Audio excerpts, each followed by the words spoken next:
నమస్కారం. B news కి స్వాగతం. నేను మీ మహంతి. ముందుగినట్టు ముఖ్యాంశాలు. ముఖ్యమంత్రి చంద్రబాబు అధ్యక్షతన నేడు తొలి మంత్రివర్గ సమావేశం. ప్రభుత్వ లక్ష్యాలు, ప్రాధాన్య అంశాల గురించి మంత్రులకు చంద్రబాబు దిశానిర్దేశం.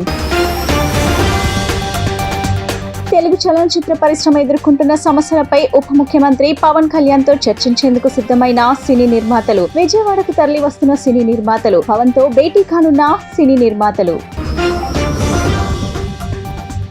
మాజీ సీఎం జగన్ కలిసిన వివిధ కాంట్రాక్టర్లు. పులివెందుల ఏరియా డెవలప్మెంట్ ఏజెన్సీ కింద అభివృద్ధి పనులు చేసిన కాంట్రాక్టర్లు అధైర్యపడొద్దని భరోసా. ఐటీ, ఎలక్ట్రానిక్స్ శాఖల మంత్రిగా బాధ్యతలు స్వీకరించిన నారా లోకేష్ కు పలువురు ప్రజాప్రతినిధులు, విద్యార్థి, ఉపాధ్యాయ సంఘాల ప్రతినిధులు అభినందనలు. ముఖ్యమంత్రి చంద్రబాబు అధ్యక్షతన నేడు తొలి మంత్రివర్గ సమావేశం జరగనుంది. Mega DSC, land titling act రద్దు, పెన్షన్ 4,000కు పెంపు, అన్నా క్యాంటీన్ల పునరుద్ధరణపై మంత్రివర్గం ఆమోదం తెలుపనుంది.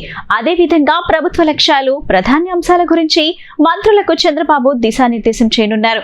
కొత్త బడ్జెట్ తయారీలో ప్రాధాన్య అంశాలపైన చర్చ జరిగే అవకాశం ఉంది. ఎన్నికల్లో ప్రజలకిచ్చిన హామీలు నెరవేర్చేందుకు వచ్చే 5 ఏళ్లలో అనుసరించాల్సిన కార్యాచరణపై మంత్రులకు దిశానిర్దేశం చేసేలా ముఖ్యమంత్రి చంద్రబాబు అధ్యక్షతన నేడు తొలి మంత్రివర్గ సమావేశం జరగనుంది. జూలై నెలాఖరుకల్లా ఓటాన్ అకౌంట్ బడ్జెట్ స్థానంలో సాధారణ బడ్జెట్ ప్రవేశపెట్టాల్సి ఉన్నందున అసెంబ్లీ సమావేశాల నిర్వహణ, బడ్జెట్లో చేరాల్సిన అంశాలపై చర్చించనున్నట్లు సమాచారం. వివిధ శాఖల్లో వాస్తవ స్థితిగతులను ప్రజలకు తెలిపేలా శ్వేతపత్రాల విడుదలపై కీలక నిర్ణయం తీసుకునే అవకాశం ఉంది. కూటమి ప్రభుత్వ ప్రాధాన్యత అంశాలపై శాఖాధిపతులకు దిశానిర్దేశం చేయడంతో పాటు వచ్చే 100 రోజుల్లో అమలు చేయాల్సిన కార్యాచరణపై ముఖ్యమంత్రి చంద్రబాబు లక్ష్యాలు నిర్దేశించినట్లు తెలుస్తుంది.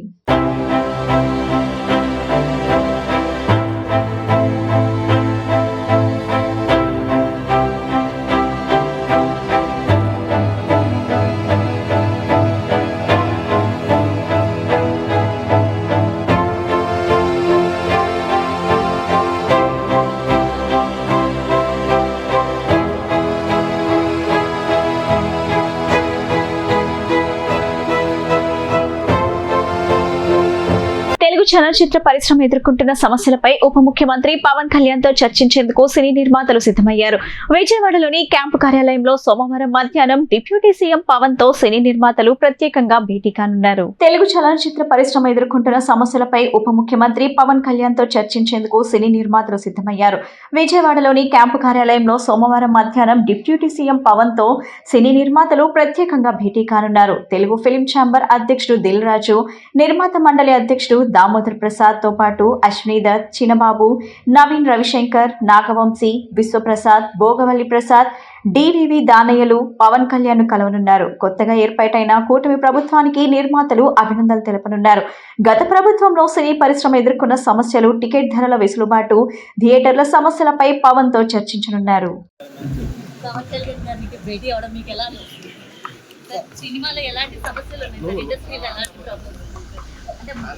ఎలాంటి problems please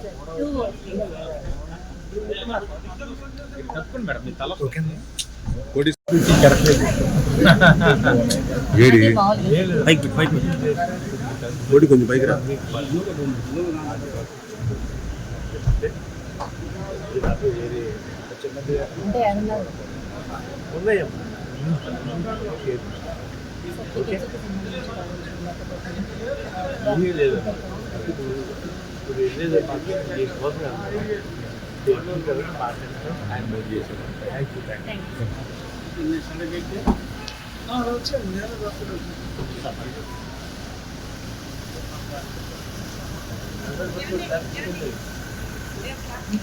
Pulivendula area development agency కింద అభివృద్ధి పనులు చేసిన కాంట్రాక్టర్లు అధైర్యపడొద్దని మాజీ సీఎం జగన్ భరోసా ఇచ్చారు. కోర్టుకు వెళ్లైనా బిల్లులు తెచ్చుకుందామని అన్నారు. వైఎస్ఆర్ జిల్లా పులివెందుల పర్యటనలో ఉన్న ఆయన్ను ఆదివారం Pulivendula municipal chairman Varaprasad, vice chairman Manohar Reddy, ఇతర కౌన్సిలర్లు కలిసి బిల్లుల అంశాన్ని ప్రస్తావించారు.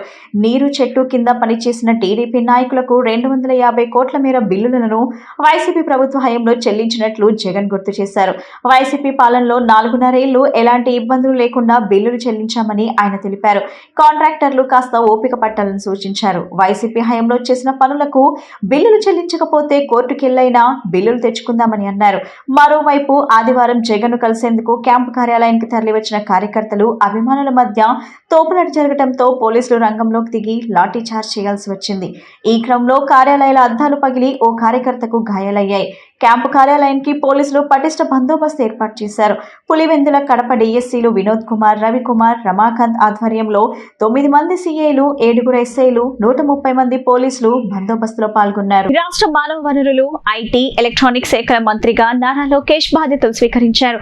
ఈ సందర్భంగా ప్రజాప్రతినిధులు, విద్యార్థి, ఉపాధ్యాయ సంఘాలు ప్రతినిధులు అభినందనలు తెలిపారు. మెగా డీఎస్సీ విధి విధానాల ఫైలుపై లోకేష్ తొలి సంతకం చేశారు. రాష్ట్ర మానవ వనరులు, ఐటీ, ఎలక్ట్రానిక్స్ శాఖల మంత్రిగా నారా లోకేష్ సచివాలయంలో సోమవారం నిరాడంబరంగా బాధ్యతలు స్వీకరించారు. వేద పండితుల మంత్రోచ్చరణల నడుమ సచివాలయంలోకి అడుగుపెట్టిన లోకేష్ 4వ block 1st floor room number 208 chamber లో బాధ్యతలు చేపట్టారు. మెగా డీఎస్సీ విధి విధానాలకు సంబంధించిన ఫైల్ పై లోకేష్ తొలి సంతకం చేసి కేబినెట్ కు పంపారు. పలువురు విద్యార్థి, ఉపాధ్యాయ సంఘ నాయకులు లోకేష్ ను కలిసి అభినందనలతో ముంచెత్తారు.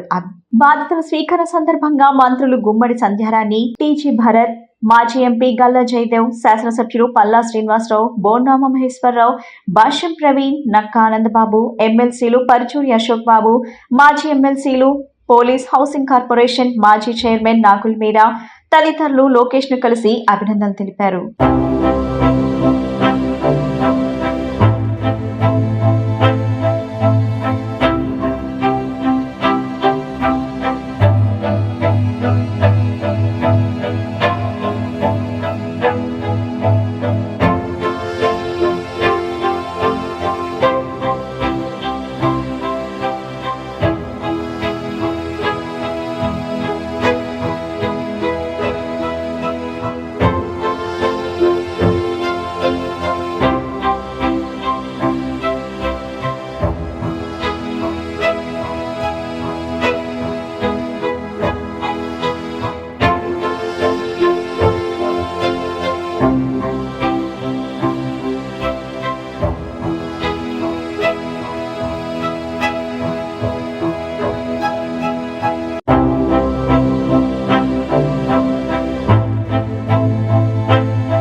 ఏపీ గనులు భూగర్భ శాఖ ఎక్సైజ్ శాఖల మంత్రిగా కొల్లు రవీంద్ర సోమవారం బాధ్యతలు స్వీకరించారు.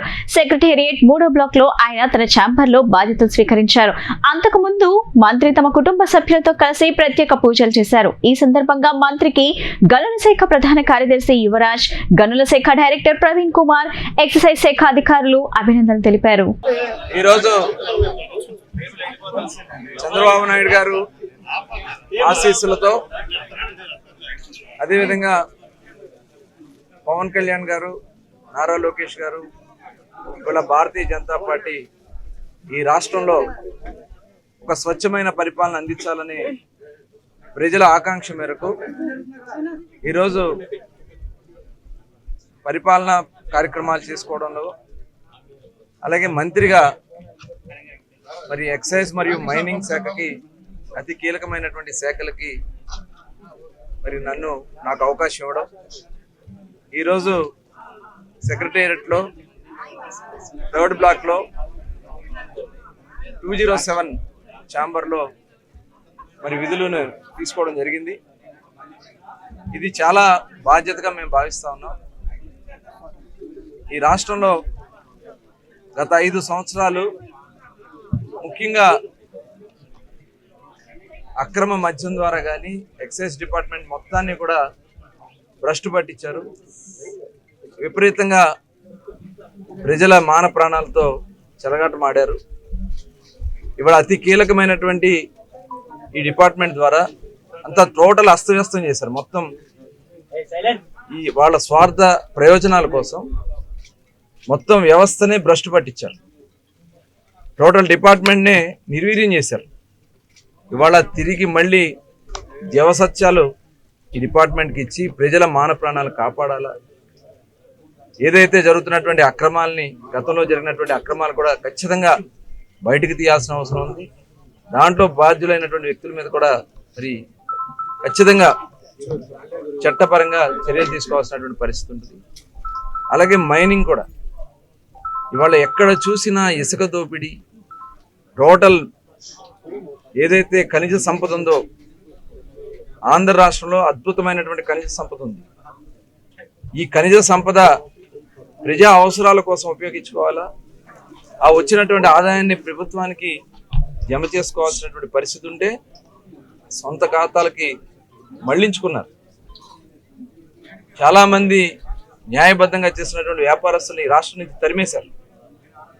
తప్పకుండా ఈ ఇసుక వల్ల ఎంతమంది కార్మికులు రోడ్డున పడ్డారో, ఎంతమంది ప్రాణాలు పోగొట్టుకున్నారో మనం చూసాం.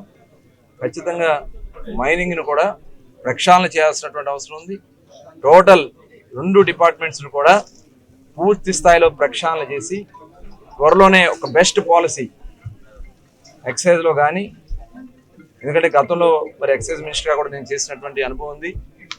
ఆ రోజున ఎక్కడా కూడా అవినీతికి తావు లేకుండా ఆ రోజున మేము కార్యక్రమాలు చేశాం. జగన్మాత దుర్గమ్మను రాష్ట్ర ప్రభుత్వ ప్రధాన కార్యదర్శి నీరబ్ కుమార్ ప్రసాద్ కుటుంబ సభ్యులతో కలిసి ఆదివారం దర్శించుకున్నారు. దేవస్థానం అధికారులు వారికి ఆలయ మర్యాదలతో స్వాగతం పలికారు. అమ్మవారికి ప్రత్యేక పూజలు చేయించారు. దర్శనానంతరం నీరబ్ కుమార్ ప్రసాద్ కుటుంబ సభ్యులకు ఆశీర్వచన మండపంలో వేద పండితులు ఆశీర్వచనం చేశారు. దేవస్థానం ఈవో రామారావు వారికి అమ్మవారి చిత్రపటం, శేషవస్త్రాలు, ప్రసాదాలు అందజేశారు.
मंगलाकाली भद्रकाली कपालिनी दुर्गा क्षमा शिवा धात्री स्वाहा स्वधा नमोस्तुते।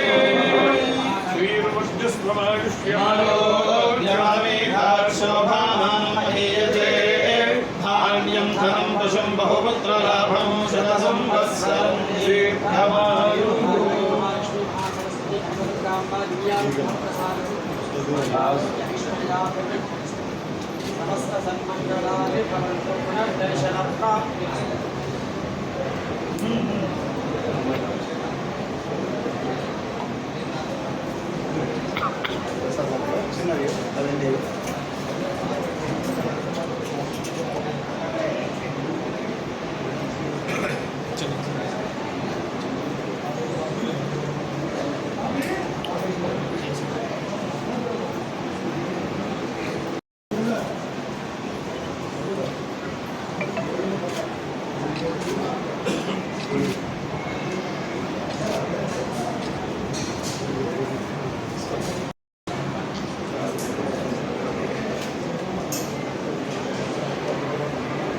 ఎన్టీఆర్ జిల్లా నూతన కలెక్టర్ గా జి సృజనను నియమిస్తూ రాష్ట్ర ప్రభుత్వం ఉత్తర్వులు జారీ చేయడంతో కలెక్టర్ బాధ్యతలను joint collector P Sampath Kumar కు అప్పగించి రిలీవ్ అయినట్లు ఎస్ ఢిల్లీరావు తెలిపారు. జిల్లాల పునర్వ్యవస్థీకరణలో భాగంగా కొత్తగా ఏర్పడిన ఎన్టీఆర్ జిల్లాకు తొలి కలెక్టర్ గా బాధ్యతలు స్వీకరించి 2 ఏళ్లకు పైగా జిల్లాకు సేవలందించడంలో సహకరించిన జాయింట్ కలెక్టర్, జిల్లా అధికారులు, ఆర్డీఓలు, మున్సిపల్ కమిషనర్లు, ఇతర అధికారులు ప్రతి ఒక్కరికి పేరు పేరున ధన్యవాదాలు తెలియజేస్తున్నట్లు ఢిల్లీరావు తెలిపారు. విధుల నిర్వహణ పరంగా ఈ 2 ఏళ్ల కాలం తనకు ఎంతో సంతృప్తి ఇచ్చిందని పేర్కొన్నారు. రాష్ట్రంలో కూటమి ప్రభుత్వం అధికారంలోకి వచ్చిన తరువాత అధికారులను మారుస్తున్న సంగతి విదితమే. ఈ నేపథ్యంలో ఎన్టీఆర్ జిల్లా నూతన కలెక్టర్ గా జి సృజనను నియమిస్తూ రాష్ట్ర ప్రభుత్వం ఉత్తర్వులు జారీ చేయడంతో కలెక్టర్ బాధ్యతలను joint collector P Sampath Kumar కు అప్పగించి రిలీవ్ అయినట్లు ఎస్ ఢిల్లీరావు తెలిపారు.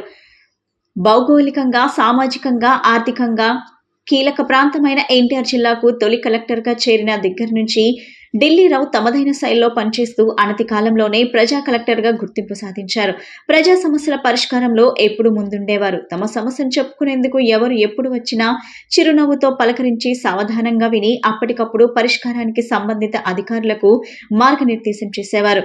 గౌరవ ఉపరాష్ట్రపతి, ప్రధానమంత్రి, కేంద్ర మంత్రులు, సుప్రీంకోర్టు ప్రధాన న్యాయమూర్తులతో పాటు ఇతర ప్రముఖ పర్యటనల సందర్భంలో సమర్థవంతంగా ప్రోటోకాల్, ఆతిథ్యం, అధికారుల సమన్వయం, సమీక్ష సమావేశాల ఏర్పాట్లు ఇలా ప్రతి విషయంలోనూ సూక్ష్మ ప్రణాళికతో పనిచేసి ఆయా కార్యక్రమాలను విజయవంతం చేసి ప్రముఖుల మన్ననలు పొందారు. సాధారణ ఎన్నికల నిర్వహణలో జిల్లా ఎన్నికల అధికారిగా అత్యంత పారదర్శకంగా, జవాబుదారీతనంతో వ్యవహరిస్తూ ఓటర్ల జాబితా రూపకల్పన దగ్గర నుంచి పోల్డ్ ఈవీఎంలను, ఇతర సామగ్రిని సీల్ చేసి భద్రపరచడం వరకు ప్రతి దశలోనూ సమర్థవంతంగా పనిచేసి ప్రత్యేక గుర్తింపు పొందారు. విజయవాడలో 2 విడతల్లో జరిగిన ఎలక్షన్ కమిషన్ ఆఫ్ ఇండియా కీలక సమీక్ష సమావేశాలకు పటిష్ట ఏర్పాట్లు చేసి ఈసీఐ మన్ననలు పొందారు. కొత్తగా ఓటర్ నమోదుతో పాటు ఓటింగ్ శాతం పెంచేలా ఓటర్లను జాగృతం చేయడంలో వినూత్నంగా వ్యవహరించి కలెక్టర్ ఢిల్లీరావు సఫలీకృతులయ్యారు. తెలుగుదేశం ప్రభుత్వంలో మహిళలకు రక్షణ ఉంటుందని,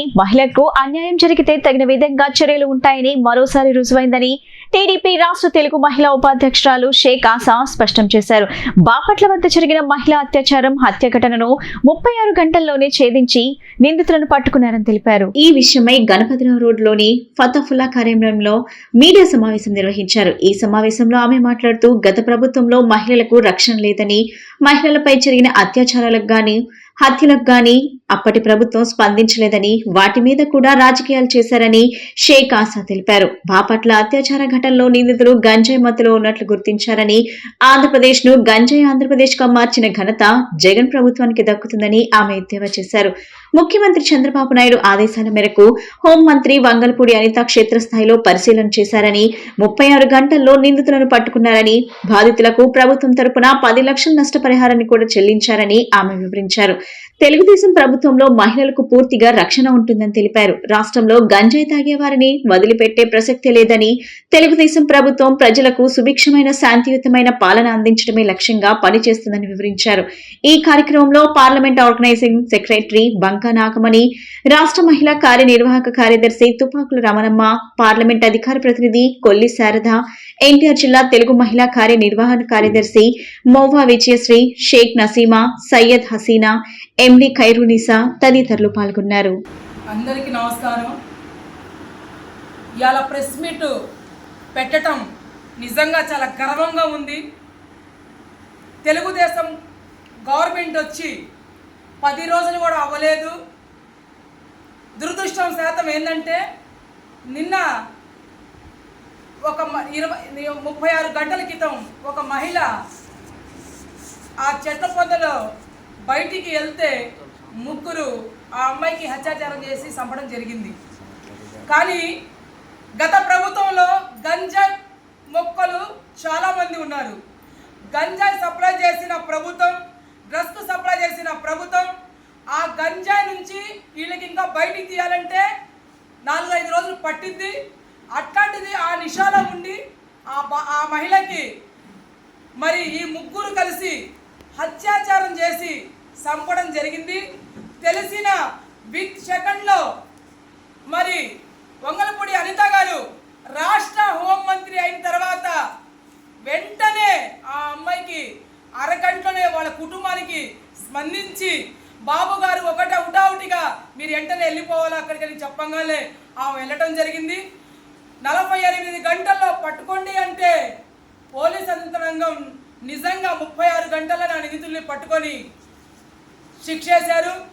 మరి తెలుగుదేశం గవర్నమెంట్లో ఎక్కడ ఆడపిల్లకి జరిగినా, ఎక్కడ ముసలికి ఏం జరిగినా కూడా చంద్రబాబు నాయుడు గారు వెంటనే స్పందిస్తారు. ఏ రకంగా స్పందించారో ఆంధ్ర రాష్ట్రంలో ఉన్న ప్రజలంతా కూడా చూస్తున్నారు. మరి ఇట్లాంటి గంజాయి వాళ్ళకి, ఇట్లాంటి బ్లేడ్ బ్యాచ్ వాళ్ళకి, ఇట్లాంటి డ్రగ్స్ ఉన్న వాళ్ళకి 5 సంవత్సరాల్లో ఈ వైసీపీ ప్రభుత్వంలో పెంచి పెద్దలు చేశారు కాబట్టి వాళ్ళకి తుంచాలంటే కొంచెం సమయం పట్టింది. బాబు గారు వెంటనే వీళ్ళకి కఠినమైన శిక్షమని ఆదేశాలు వేశారు. మరి ఆ కుటుంబానికి, బాధిత కుటుంబానికి 10 లక్షల రూపాయలు విత్ సెకండ్లో చెక్ ఇచ్చారు. ఘనత ఏంటంటే తెలుగుదేశం పార్టీలో నారా చంద్రబాబు నాయుడు గవర్నమెంట్లో బాబు గారు ఎక్కడికి కూడా ఏ ఆడబిడ్డని కూడా, ఏ ఆడపిల్ల కూడా, ఏ మహిళల బాలిక కూడా అన్యాయం జరిగితే సహించరు. సహించే గవర్నమెంట్ కాదు ఇది. ఎవరైనా సరే, ఎంతటి పెద్దడైనా సరే వాడికి శిక్ష చేయాల్సిందే. ఆనాడు 2014లో ఆయన ముఖ్యమంత్రిగా ఉన్నప్పుడు దాచేపల్లిలో 8 ఏళ్ల పిల్ల మీద, మైనర్ బాలిక మీద అత్యాచారం జరిగితే వెంటనే పోలీసు వాళ్ళకి ఆదేశాలు ఆనాడే ఇచ్చారు. వాడికి 48 గంటల్లో పట్టుకోండి అంటే వాడే ఊరేసుకుని చచ్చిపోయినట్టు చేశారంటే అది చంద్రబాబు నాయుడు గవర్నమెంట్. తెలుగుదేశం పార్టీలో ఈ గవర్నమెంట్లో ఆడవాళ్ళు స్వేచ్ఛగా తిరగొచ్చు.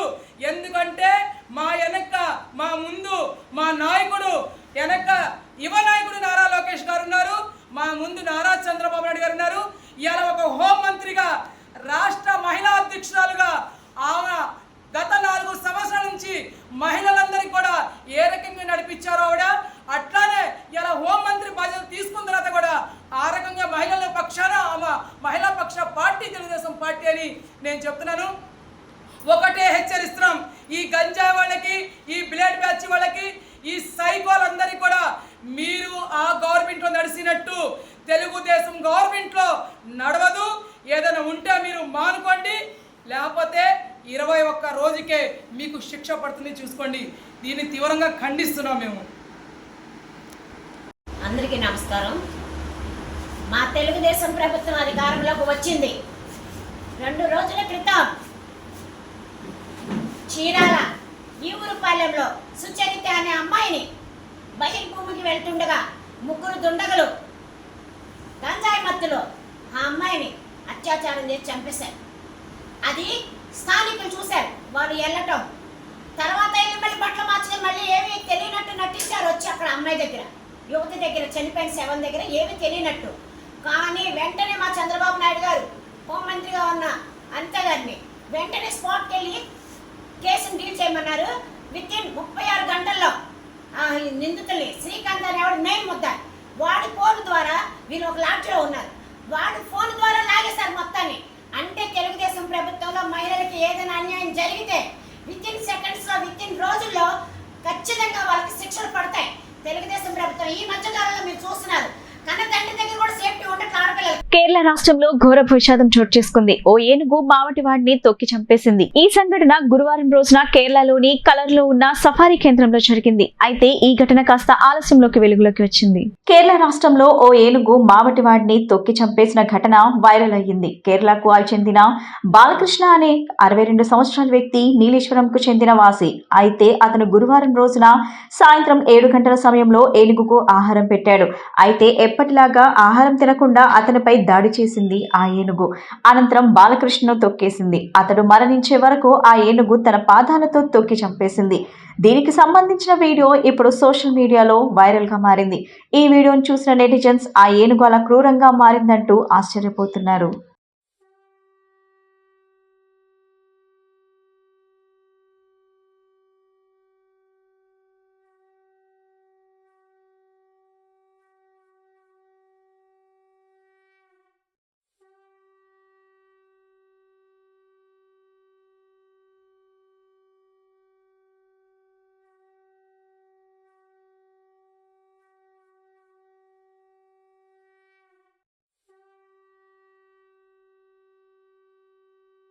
కేరళ రాష్ట్రంలో ఘోర విషాదం చోటు చేసుకుంది. ఓ ఏనుగు మావటివాడిని తొక్కి చంపేసింది. ఈ సంఘటన గురువారం రోజున కేరళలోని కలర్లో ఉన్న సఫారీ కేంద్రంలో జరిగింది. అయితే ఈ ఘటన కాస్త ఆలస్యంలోకి వెలుగులోకి వచ్చింది. ముఖ్యమంత్రి చంద్రబాబు అధ్యక్షతన నేడు తొలి మంత్రివర్గ సమావేశం. ప్రభుత్వ లక్ష్యాలు, ప్రధాన అంశాల గురించి మంత్రులకు చంద్రబాబు దిశానిర్దేశం. తెలుగు చలనచిత్ర పరిశ్రమ ఎదుర్కొంటున్న సమస్యలపై ఉప ముఖ్యమంత్రి పవన్ కళ్యాణ్ తో చర్చించేందుకు సిద్ధమైన సినీ నిర్మాతలు. విజయవాడకు తరలి వస్తున్న సినీ నిర్మాతలు. పవన్ తో భేటీ కానున్న సినీ నిర్మాతలు. మాజీ సీఎం జగన్ కలిసిన వివిధ కాంట్రాక్టర్లు. పులివెందుల ఏరియా డెవలప్మెంట్ ఏజెన్సీ కింద అభివృద్ధి పనులు చేసిన కాంట్రాక్టర్లు అధైర్యపడొద్దని భరోసా. ఐటీ, ఎలక్ట్రానిక్స్ శాఖల మంత్రిగా బాధ్యతలు స్వీకరించిన నారా లోకేష్ కు పలువురు ప్రజాప్రతినిధులు, విద్యార్థి, ఉపాధ్యాయ సంఘాల ప్రతినిధులు అభినందనలు. వార్తలు ముగించే ముందు ముఖ్యాంశాలు మరోసారి.